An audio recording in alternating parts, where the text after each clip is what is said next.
नमस्कार, आर्टिकल 19 देख रहे हैं आप और आपके साथ मैं हूं मुबशरा परवीन। 16 दिसंबर 2024 को बीजेपी की चाणक्य कहे जाने वाले केंद्रीय गृह मंत्री अमित शाह ने बयान देकर संकेत दे दिए कि बिहार की सत्ता में नीतीश कुमार ही रहे, ये जरूरी नहीं। यानी शाह ने साफ शब्दों में तो नहीं, लेकिन नीतीश कुमार को यह बता दिया कि राज्य में इस बार वो नहीं होगा जो पिछले 19 साल से होता रहा है। अमित शाह के इसी बयान के बाद से बिहार की राजनीति में जबरदस्त बवाल मचा हुआ है। बवाल भी ऐसा कि नीतीश कुमार अलग ही फॉर्म में दिखाई दे रहे हैं। नीतीश कुमार के तेवर बीजेपी से बिल्कुल अलग ही दिखाई दे रहे हैं। और इस बीच अब ऐसा हुआ है जिसे सुनने के बाद बीजेपी की हवाइयां टाइट हुई पड़ी है। दरअसल खबर है कि पटना में नीतीश कुमार और आरजेडी प्रमुख लालू यादव के बीच आधी रात को एक गुप्त मुलाकात हुई है। बताया तो ये भी जा रहा है कि दोनों दिग्गज नेताओं के बीच ये मुलाकात बंद कमरे में हुई। ऐसे में अब इस खबर के सामने आने से उन चर्चाओं को मजबूती मिल गई कि बीजेपी और नीतीश कुमार के बीच कुछ भी ठीक नहीं चल रहा। ये सवाल और चर्चाएं इसलिए भी अहम हो जाती हैं क्योंकि हाल ही में नीतीश कुमार की जेडीयू ने मणिपुर में एन बीरेन सिंह की सरकार से समर्थन वापस ले लिया था, जो कि बीजेपी के लिए किसी बड़े झटके से कम नहीं था। क्योंकि इस बात को नजरअंदाज नहीं किया जा सकता कि जेडीयू केंद्र और बिहार में भाजपा की प्रमुख सहयोगी है। लिहाजा बीजेपी के लिए नीतीश कुमार का एक भी गलत कदम प्रधानमंत्री मोदी की कुर्सी को हिला सकता है। नीतीश कुमार जो कुछ करे उसका असर साफ तौर पर प्रधानमंत्री मोदी को भुगतना पड़ सकता है। बहरहाल लालू यादव से नीतीश कुमार की मुलाकात की तस्वीरें तो सामने नहीं आई हैं, लेकिन सूत्रों की माने तो ये दोनों नेताओं के बीच बैठक लालू यादव के बंगले के ठीक साइड में लगे उस बंगले में हुई है जहां बिहार के पहले पूर्व मुख्यमंत्री जीतन राम मांझी रहते थे। मौजूदा वक्त में इस बंगले में नीतीश कुमार के प्रिंसिपल सेक्रेटरी दीपक कुमार रहते हैं। ऐसे में दोनों नेताओं के बीच हुई इस मुलाकात के बाद से बिहार में सियासी उबाल चरम पर पहुंच गया है। वहीं बिहार की राजनीति पर पैनी नजर रखने वाले जानकारों का मानना है कि अभी भी बिहार में कोई बड़ा खेल हो सकता है, यानी कि इस बात की संभावना बनी हुई है।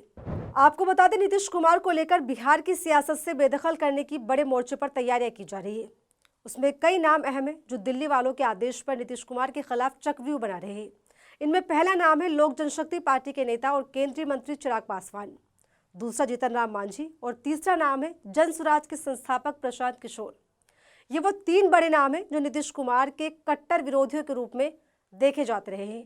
साथ ही नीतीश कुमार को खुलेआम चैलेंज भी करते देखे गए हैं। प्रशांत किशोर बिहार में छात्रों के आंदोलन पर जिस तरीके से नीतीश सरकार पर हमलावर है, जिस तरह से अनशन किया, उसको लेकर ये समझा जा सकता है कि ये सब किसके कहने पर किया जा रहा है और वो भी किससे छिपा नहीं है। इसके अलावा चिराग पासवान ने भी बिहार लोक सेवा आयोग बीपीएससी की 70वीं परीक्षा को दोबारा कराने की मांग का समर्थन कर दिया। इतना ही नहीं, चिराग पासवान ने तो छात्रों का समर्थन करते हुए ये तक कह दिया कि उनकी सरकार अगर विपक्ष में होती तो वो इस मुद्दे पर आंदोलन भी करते। यानी चिराग के निशाने पर भी नीतीश कुमार ही दिखाई दिए। देखिए, मैं लाठीचार्ज का कतई पक्षधर नहीं हूँ। छात्रों की बातों को गंभीरता से सुना जाना चाहिए, उनकी हर उचित मांग को पूरा किया जाना चाहिए। उन पे लाठी चलाना कहीं से भी उचित नहीं है। हमेशा बातचीत का दरवाजा खुला रहना चाहिए, इस बात का मैं पक्षधर हूं। इधर बात करेंगे केंद्रीय मंत्री जीतन राम मांझी की, तो उन्होंने भी ये साफ कह दिया कि इस बार 20 से कम सीटें मिली तो औकात दिखा देंगे। यानी कुल मिलाकर कहीं ना कहीं ये तीनों नेता ही दिल्ली वालों के इशारे पर काम कर रहे हैं। और अगर ज्यादा अच्छे से समझना है कि नीतीश कुमार के खिलाफ क्या प्लान बीजेपी में बन रहा है, तो बीजेपी के प्रदेश अध्यक्ष दिलीप जायसवाल का यह बयान सुनिए। प्रधानमंत्री नरेंद्र मोदी जी और हमारे लोकप्रिय उप मुख्यमंत्री श्री नीतीश कुमार जी का। इतना ही नहीं, डिप्टी सीएम विजय कुमार सिन्हा को भी सुनते जाइए। जब बिहार में अपनी सरकार बनेगी तो सच्ची श्रद्धांजलि हमारे सर्वोत्तम बिहारी वाजपेयी जी का होगा। वो बिहार कार्यकर्ता गौरवान्वित होगा, हर लोगों के चेहरे पर मुस्कान होगा।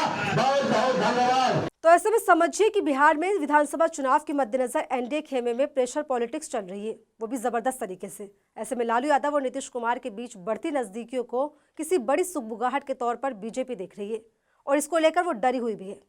आपको बता दें, आरजेडी प्रमुख लालू यादव और सीएम नीतीश कुमार को लेकर राजनीतिक बाजार इसलिए भी गर्म है क्योंकि हाल ही में लालू यादव ने नीतीश कुमार को लेकर एक बयान दिया और उन्होंने कहा कि इंडिया गठबंधन में उनको शामिल किया जाएगा। लालू यादव ने कहा था कि नीतीश कुमार के लिए उनके दरवाजे हमेशा खुले हुए हैं। हालांकि नीतीश कुमार ने लालू यादव के इस ऑफर पर साफ कह दिया कि वो एनडीए में ही रहेंगे। लेकिन इस बात में भी कोई दोराय नहीं है कि नीतीश कुमार जैसे राजनीतिक में मंझे हुए खिलाड़ी का अगला कदम क्या होगा, इसके बारे में शायद खुद उन्हें भी अंदाजा नहीं होगा। क्योंकि बिहार में इस बात को अच्छे से समझा जाता है कि नीतीश कुमार सबके हैं। बाकी क्या कुछ होने वाला है ये देखना दिलचस्प होगा। फिलहाल इस वीडियो में इतना ही। ऐसे ही तमाम वीडियो के लिए बने रहिए मेरे साथ और देखते रहिए आर्टिकल 19 इंडिया।